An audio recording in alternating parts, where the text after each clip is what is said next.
கிறிஸ்துவுக்குள் அன்பான தேவனுடைய பிள்ளைகளே, ஆண்டவராய் இயேசுவின் நாமத்திலே உங்களை அன்போடு கூட நான் வாழ்த்தி வரவேற்கிறேன். ஒரு பாடலை பாடி ஆண்டவரை துதிக்கலாமா?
பிதாவே, தனிமையில் வாடுகிற பிள்ளைகளுக்கு நீங்கள் இன்னைக்கு ஆறுதலாக இருங்கப்பா.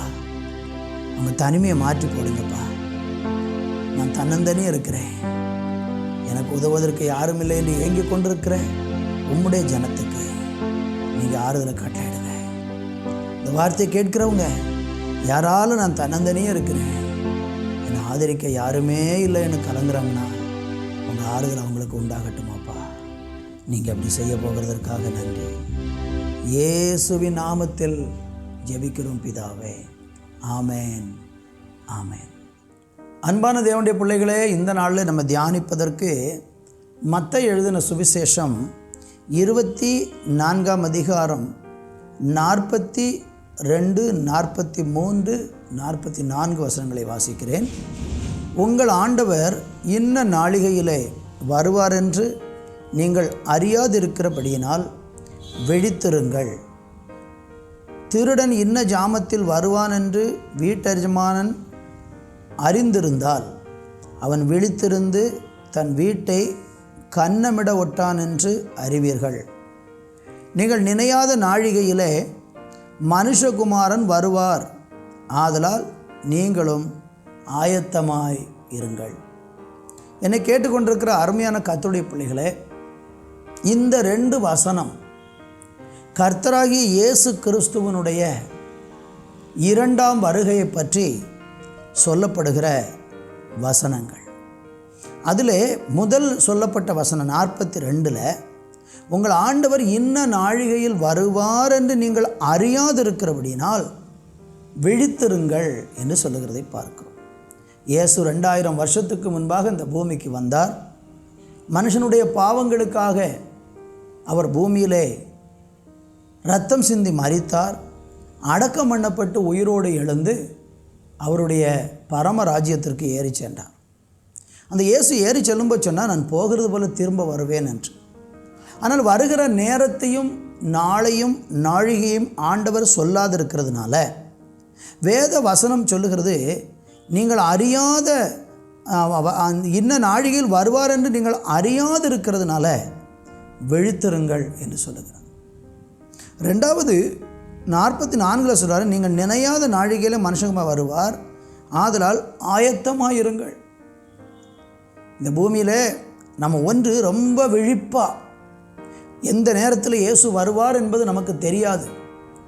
அவர் வருகிறது 2வது விசை வருவது எதற்காக வென்றால், இந்த பூமியில் இயேசுவை தன்னுடைய சொந்த இரட்சகரும் ஆண்டவருமாக ஏற்றுக்கொண்டு இயேசுவினுடைய இரத்தத்தினாலே பாவம் மன்னிக்கப்பட்டு கழுகப்பட்டு வாழக்கூடிய அவருடைய பிள்ளைகளை அவருடைய பரலோக ராஜ்யத்தில் சேர்த்து கொண்டு அவர்களோடு கூட நித்திய காலமாக வேதனை இல்லாத, துக்கம் இல்லாத, மரணம் இல்லாத, கண்ணீர் இல்லாத ஒரு நாட்டிலே அல்லது ராஜ்யத்திலே மரணமே இல்லாத ஒரு இடத்திலே சந்தோஷமாய் வாழ வைக்கும்படியாக அழைக்க வருகிறார்.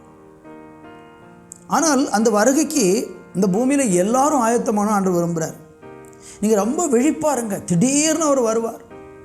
அவர் எப்போ வருவார்னு யாருக்கும் தெரியாது. ஒரு திருடன் வருகிற வண்ணமாக என்ன ஜாமத்தில் வருவான் என்று வீட்டஜமானன் அறியாது இருக்கிறதுனால அவன் எப்படி விழித்திருக்கிறானோ அதுபோல இன்னைக்கு வருவாரோ, நாளைக்கு வருவாரோ, அல்லது இன்றைக்கி இரவில் வந்து விடுவாரோ, இப்போ பகலில் வந்து விடுவாரோ என்று ஒரு எதிர்பார்ப்போடு கூட நம்மளை விழித்திருக்க சொல்கிறார். அடுத்த வசனத்தில் சொல்லும்போது நீங்கள் ஆயத்தமாகவும் இருங்கள். ஒரு விழிப்பு தேவை, ஒரு எச்சரிக்கை தேவை. உதாசீனமாக ஏனோதானமாக இருக்காமல் ரொம்ப கண்ணு கருத்துமாக நம்ம விழித்திருக்கணும். அப்புறம் நம்ம ஆயத்தமாக இருக்கணும். ஆயத்தமாக இருப்புதல் என்று சொல்லும்போது அது என்ன என்பதை நீங்கள் பைபிளில் படித்து பார்த்தீங்கன்னா, நம்முடைய பாவங்களையெல்லாம் விட்டு மனம் திரும்பி பரிசுத்தமான ஒரு வாழ்க்கை வாழ்வதற்கு இயேசுவை இரட்சகராக ஏற்றுக்கொள்ளும்போது நம்ம பரலோகத்துக்கு போகிறதுக்கு ஆயத்தமாகி விடுவோம். அதில் 25:13 சொல்லுகிறது, மனுஷகுமாரன் வரும் நாளையாவது நாழிகையாவது நீங்கள் அறியாது இருக்கிறபடியால் விழித்திருங்கள். மறுபடியும் அங்கே சொல்கிறார். எதற்காகனா, இங்கே 10 கன்னிகைகளை பற்றி சொல்லப்பட்டிருக்கிறது. 5 பேர் புத்தி உள்ளவர்கள், 5 பேர் புத்தி இல்லாதவர்கள். இந்த புத்தி இல்லாத 5 பேரும் மணவாளன் வரப்போகிறார் என்று அறிந்து எந்த ஆயத்தமும் இல்லாமல் இருந்ததுனால கைவிடப்பட்டுட்டாங்க. புத்தி உள்ளவங்க அவர் எப்போ வந்தாலும் நான் போகிறதுக்கு ரெடி, ஆயத்தமாக இருக்கிறேன்னு சொல்லி விளக்கை ஆயத்தப்படுத்தி எண்ணெயை ரெடி பண்ணி தீவெட்டியெல்லாம் ரெடி பண்ணி வச்சு மணவாளன் வந்த உடனே அவங்க விளக்கை பொருத்தி அவங்க தீவெட்டிகளை எடுத்து விளக்கை கொளுத்தி எண்ணெயெல்லாம் ரெடி பண்ணி வச்சு அழகாக விளக்கை ஏற்றி கொண்டு மணவாளன் கூட போயிட்டாங்க. புத்தி இல்லாத 5 பேர் கடைசி நேரத்தில் அங்கே இங்கும் ஓடி எங்கே எண்ணெய் கிடைக்கும், எங்கே விளக்கு கிடைக்கும்னு சொல்லி ஓடி அலைஞ்சாங்க. அவங்களால மணவாளனோடு கூட போக முடியலை. உங்களுக்கு கர்த்தர் கொடுத்துருக்கிற இந்த நாளில் நீங்கள் இயேசுவை ஏற்றுக்கொண்டு நீங்கள் அவருடைய பிள்ளையாக மாறுவீர்கள் என்றால், இன்னைக்கு வந்தாலும் நாளைக்கு வந்தாலும் மறுநாள் வந்தாலும் இயேசுவோடு கூட பரலோகத்திற்கு போக முடியும். இதை கேட்குற நீங்கள் ஒருவேளை பரலோகம்ங்கிறது ஒன்றும் இல்லவே இல்லை, அது யார் பார்த்துருக்கிறா அப்படின்லாம் நீங்கள் ஒருவேளை கேட்குறவங்களா இருக்கலாம்.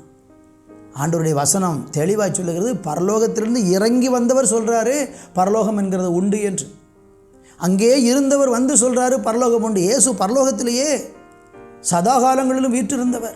இந்த பூமிக்கு நம்மளை தேடி தான் அவர் இறங்கி வந்தார். திரும்ப அவர் அங்கே தான் போயிருக்கிறார். ஆதலால் பரலோகம் என்பது ஒன்று உண்டு என்பதற்கு இயேசு நமக்கு நல்ல ஆதாரங்களை கொடுத்திருக்கிறார். இது மூட நம்பிக்கை அல்ல. எனவே உங்கள் வாழ்க்கையில் நீங்கள் இன்னும் ஆயத்தப்படலைன்னா இன்றைக்கே இயேசுவை ஏற்றுக்கொள்ளுங்க. இந்த பிரசங்கத்தை கேட்கும்போதே, ஏசப்பா என் உள்ளத்தில் வாங்க, என் பாவங்களை மன்னிங்க, நான் உங்களை என் ஆண்டவர் இரட்சகருமாக ஏற்றுக்கொள்ள விரும்புகிறேன், உங்களை நான் பின்பற்ற விரும்புகிறேன் நீங்கள் தீர்மானம் எடுத்தீர்கள் என்றால் இன்று முதல் இயேசு உங்களோடு இருப்பார். உங்களை அவருடைய வருகைக்கு ஆயத்தப்படுத்துவார். அவர் 2ஆம் விஷயம் இந்த உலகத்துக்கு வரும்போது நீங்கள் போய்விடலாம். ஒருவேளை ஆண்டவரை ஏற்றுக்கொள்ளாமல் உதாசீனப்படுத்தி பாவத்தில் வாழ்ந்து அப்படி இருப்பீர்கள் என்றால், அங்கே வேதம் சொல்லுகிறது, ஆண்டவரை ஏற்றுக்கொள்ளாத இருக்கிற மனிதர்களெல்லாம் ஆமீன் அக்கினி கடலிலே அவர்கள் தண்டனை அனுபவிப்பார்கள் என்று வேதம் சொல்லுகிறது. அதில் 25:46 சொல்லப்படி, அந்தபடியே இவர்கள் நித்திய ஆக்கினையும் அடையவும் நீதிமான்களோ நித்திய ஜீவனையும் அடையவும் போவார்கள். 2 இடம் இருக்கிறது, ஒன்று பரலோகம், இன்னொன்று நரகம். இயேசுவை ஏற்றுக்கொள்ளாத எல்லா மனுஷனும் நரகத்தில் தள்ளப்படுவார்கள் என்று பைபிள் சொல்லுகிறது.